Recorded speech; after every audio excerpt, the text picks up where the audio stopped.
Unraveling the Buzz, Understanding Bee in One's Bonnet. Hello, everyone. Welcome back to our channel, where we dive into the fascinating world of the English language and unravel its mysteries together. Today, we're exploring a curious and colorful phrase that you might have heard or read somewhere: having a bee in one's bonnet. Stick around as we break down what it means, its origins, and how you can use it in everyday conversation. Whether you're an English language learner or just love exploring idiomatic expressions, this video is for you. Have you ever had a thought or idea that you just couldn't let go of? Something that kept buzzing in your head no matter what? That's exactly what having a bee in one's bonnet refers to. This phrase is used to describe someone who is obsessed with an idea or who has a single thought that continually occupies their mind.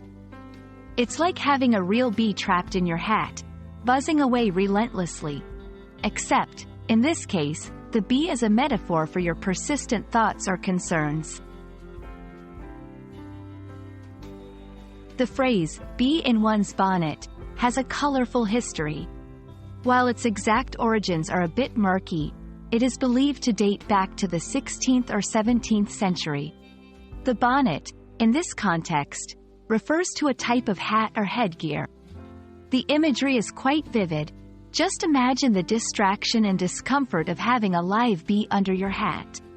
Historically, this phrase was used more literally, but over time, it evolved into the metaphorical expression we use today, symbolizing persistent preoccupation rather than an actual insect problem.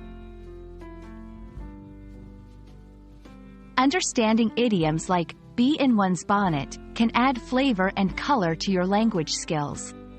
Here's how you can incorporate this phrase into your conversations.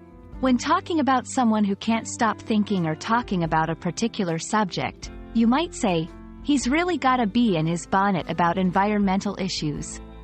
To express your own fixation on an idea, you could share, "I've got this bee in my bonnet about learning to play the guitar. I can't think of anything else." If you want to describe a friend's obsession with a new hobby, you might mention, "She's got a bee in her bonnet about pottery these days."